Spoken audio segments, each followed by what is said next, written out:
about 9 million Ghanaian households. As the speaker, as the minister rightly said, the agriculture sector has recorded. Honorable Majority Chief Whip, you have no right to ask the member to stop talking. Mr. Speaker, with all due respect, But you cannot ask the member to stop talking. Mr. Speaker, we are supposed You to can have draw you my attention to something, but you cannot ask the member to stop talking. The member is speaking and they are making noise. I have every right to draw your attention to it. Mr. Speaker, to tell me that I have no right, it's also not regular. Order. Please listen to her in silence. Honorable members, order. Why? Honorable members, order. Honorable Akurugu, you have the floor. Thank you, Mr. Speaker. As the minister rightly stated, the agriculture sector has seen a 6% growth, doubling that of last year. The progress is commendable and reflects the resilience of our farmers and growing impact of target interventions. Mr. Speaker, I was surprised to hear or listen to our former Minister for Finance. I don't know what he was saying, but Mr. Speaker, under his watch, the agriculture sector saw an emergency responses, whilst the current budget, which our Honorable Minister Atufosin recorded, is being managed and structural reforms are being formed. The former government acted on emergency relief of 500 million to ease drought and food security, whilst Dr. Atufosin is giving us a driving and a long-term structural reforms for agro growth. Mr. Speaker, as your name be mentioned, under the watch of our former minister, he focused on short-term Honorable fixes. Amin, I'm avoiding interruptions. So if after her debate you want the floor, I'll give you the floor. Actions. Just like what I did for Adongo.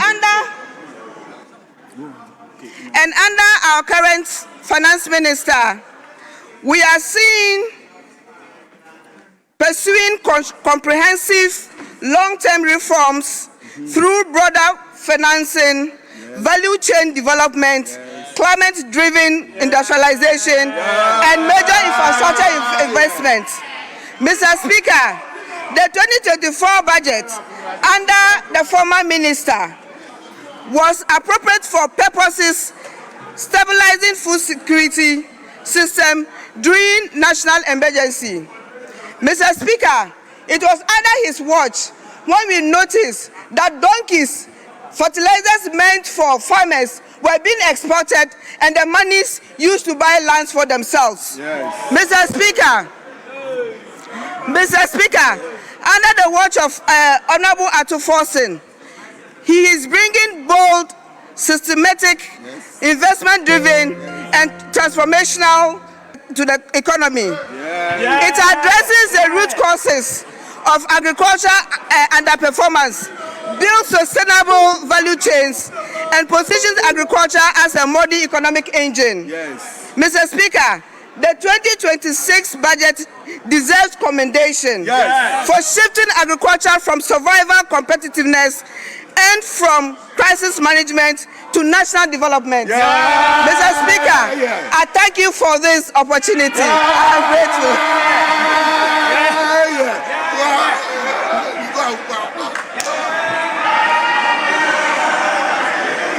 The money meant for the fertilizers to go and buy land for ourselves. Honorable member, you realize that after Akurugu has finished speaking, I give the floor to Honorable Amin Adam. No, I didn't hear my name. You stood up, but you sat down again. No, I didn't hear my name. I did so. The record can bear me out. They can play the voice recording for you. I didn't. And so, Mr. Speaker, they can play the voice recording for you. Mr. Speaker, I think she should provide evidence. I really mentioned your name. I didn't hear, Mr. Speaker. And if you indulge me, Mr. Honorable Speaker, members, if you can keep quiet and listen to each other, I said I didn't I hear. think it will be of a great service to all of us. The record will show that I mentioned your name, but you said you did not hear me. Mr. Speaker, I didn't hear. And so if you indulge me, I will request Honorable member, that time has lapsed. Now, Honorable Ochre Mr. Speaker, Daku Mensah is on the floor. Mr. Speaker, So if you are up, are you interrupting him and you can tell me the basis? That information Kindly resume your seat. Otherwise, she should provide evidence. Kindly resume your seat. She should provide evidence. Former Minister, kindly resume your seat. Mr. Speaker, accuse Please me resume your seat. of using Yes, Honorable Amin Adams.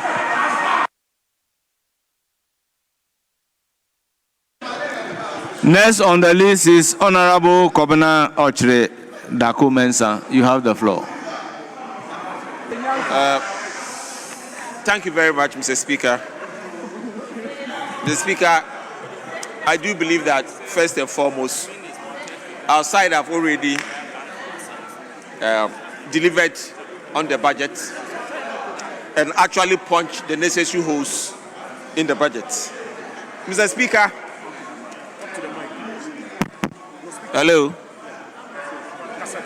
Mr. Speaker, what's he doing here? Mr. Speaker, the mic is not working. Honorable member, you have the floor. Come and do it. Hello, Mr. Speaker. Do it.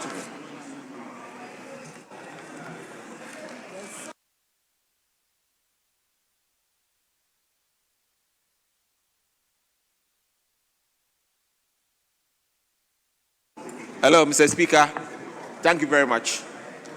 Mr. Speaker, I will basically be looking at the budget from the inability of the Finance Ministry and the government to raise the necessary revenues.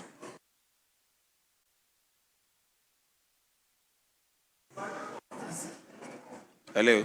Yeah. Mr. Speaker. Majority Leader. Mr. Speaker, is he citing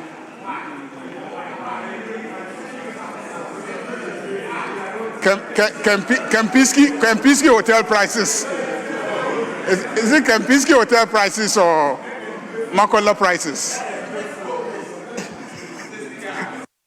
I've mentioned these are private. Honorable member, continue.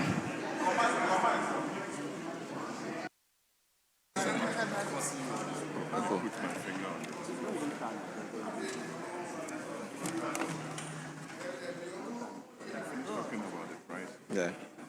Mr. Speaker, one other area the Minister of Finance has deliberated on in this House has to do the issue of big push. Mr. Speaker, even before the Minister started spending on big push, we were told last year that they've spent over 10 billion on projects that we know have not started. If you look at Budget Appendix 2C on the second column, you see clearly there. First part, it said they have spent 6 billion, 6.6, and the second part, 3.2.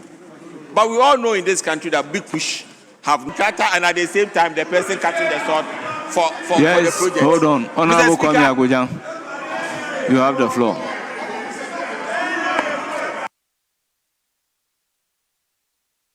Mr. Speaker. Mr. Speaker, ordinarily I should let my colleague flow in the debate.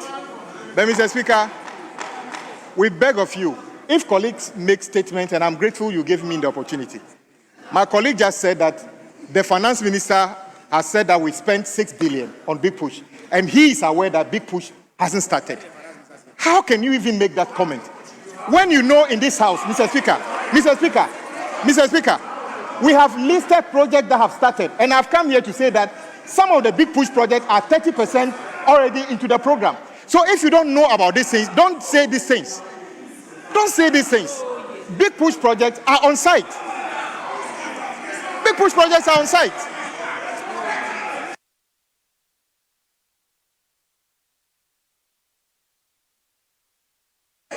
Yes, Honorable Habib. Thank you, Mr. Speaker.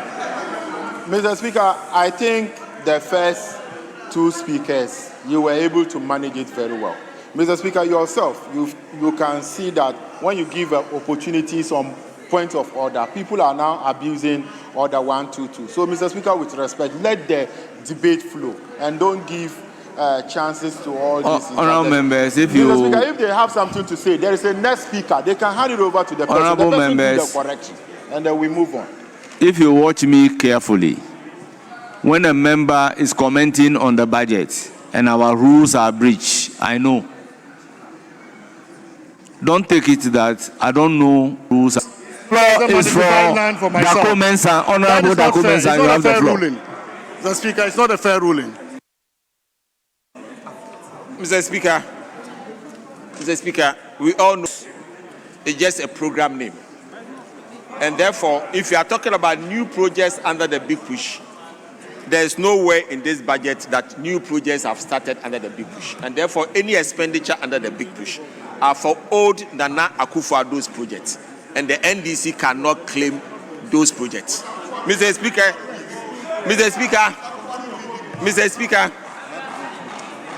Speaker, the budget also make mention of spending over 292 million on sanitary pads.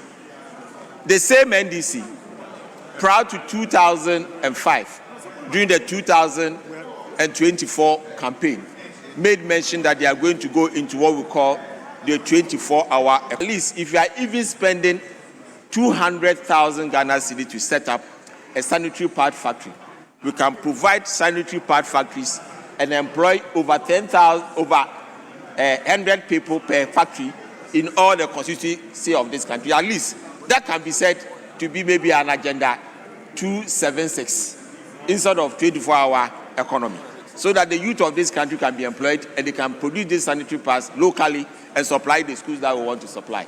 Because with only $20,000, we should be able to set up these factories across the length and breadth of our country. Mr. Speaker, one other area that I've been talked about in this house is that anytime we give an advice, our brothers on this side, I've heard Jirapa, I've heard Honorable Adongo, telling us that we have messed up the economy and will under them an economy that has been messed up. But Mr. Speaker, everybody knows in this country that before we took over power in 2017, the economy itself had been messed up. Because if you look at the data for 2016 and the data for 2024, you can see a marked improvement in these data. And therefore, I believe that the Ghanaians should know that those who messed up the economy was not the MPP. We came to fix the problem. Because we are all here when the NDC supervised the biggest banking loot in this country, costing the nation over 30 billion Ghana cedis. At that time, about $6 billion. It took the courage and the energy of the MPP administration to look for money to solve this problem.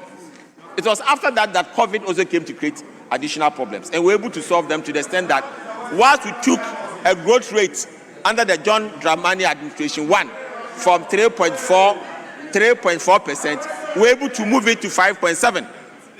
5.7. So nobody should be able to say this again in this house, that we messed up the economy. We never messed up the economy. We were faced with challenges and we were able to solve it. Under the NDC, there are no challenges in this country. But even inflation, single digit, they are only doing just about 8. In 2019, with this single digit of 7.9% of inflation. So definitely, the NDC cannot debate with us and tell us that they are doing better under us. And everybody know where they are getting their monies for the dollar depreciation. So please, Mr. Speaker, I do believe that the biggest challenge we have in this country is that the structure of the economy has to be reorganized. Because without productivity, we cannot naturally deal with the issue of depreciation of the cedi in this country. Recently, when the minister came to present the budget, the dollar was just about 10